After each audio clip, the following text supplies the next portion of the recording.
Hi, and welcome to today's July 6th second stimulus package update.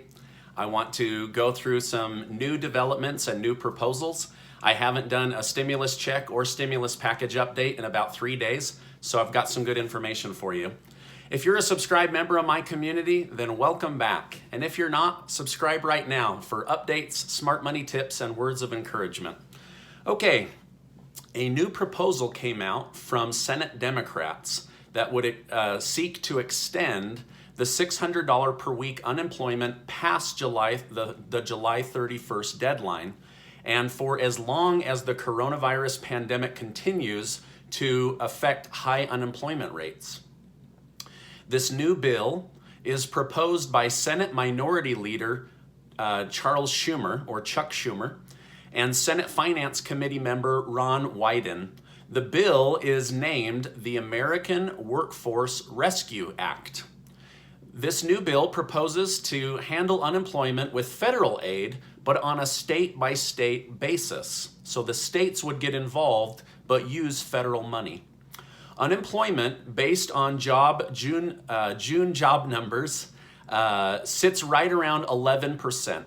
The unemployment would stay at $600, but would fall by $100 each time the unemployment rate drops by 1%.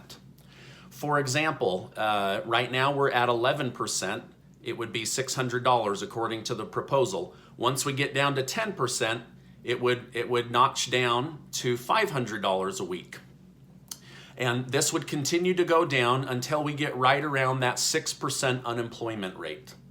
Schumer said we must ensure Americans, particularly low-wage workers and those in underserved communities, have the relief necessary to stay afloat, not only during the crisis this year, but also the lengthy recovery period that may follow. I think the idea has merit, but if approved, would probably start at lower than $600. I know that the Senate is pushing back on that $600 amount. I could see other senators liking how it helps people get through August and September while more jobs come back, right? Every month we should see higher job numbers.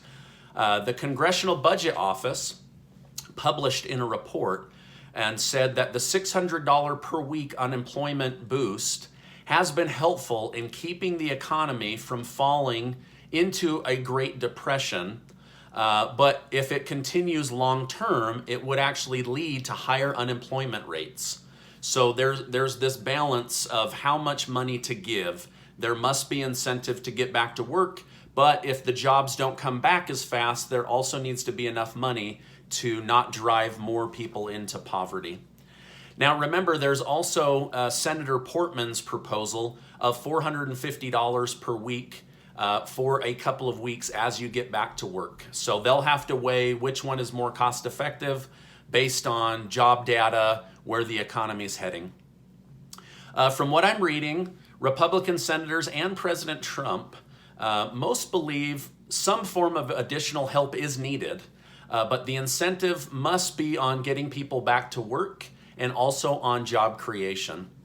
Although job loss claim has slowed, over 1 million people have claimed to have lost a job for 15 weeks in a row.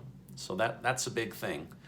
So how do you think unemployment should be paid out while the economy recovers? Do you think that it should be a fixed amount for a certain number of weeks? Or do you like the idea of it kind of coming down as things improve and people get back to work? Let me know in the comments.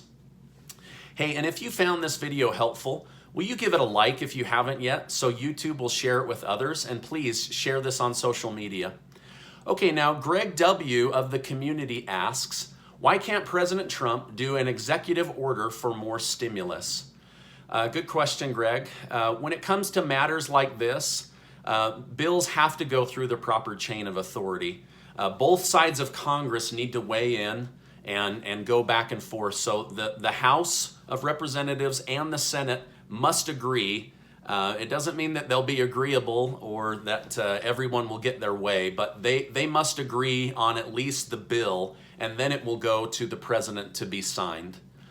Susan M. from the community asks, why does the government keep saying we won't shut down again, but then we are seeing on the news shutdowns across the country? So I think what they're saying is on a federal level, they won't try to dictate to 50 governors to shut everything down. They're going to let governors go state by state, county by county, city by city. So for example, here in Utah, there are counties that are showing almost no coronavirus, so why shut those down, right? Where there's other areas, like in New York, the city is going to have bigger hotspots than the country, right? So I think that's what they're getting at. For those of you that own businesses, you can still apply for the PPP loan. There are two great online funding institutions. There's Bluevine. There's also Cabbage with a K. So make sure to check that out. You have until August 8th to get that money. By the way, I saw a man over the weekend at the grocery store, and he had a pair of underwear on his face as a mask. I'm not sure he was protecting himself or anyone around him, but it did make me do a double take. Does that guy have a panty on his head? Remember that from Raising Arizona? All right. Hey, I hope you found this helpful. Remember that you are amazing, and I will see you on the next video.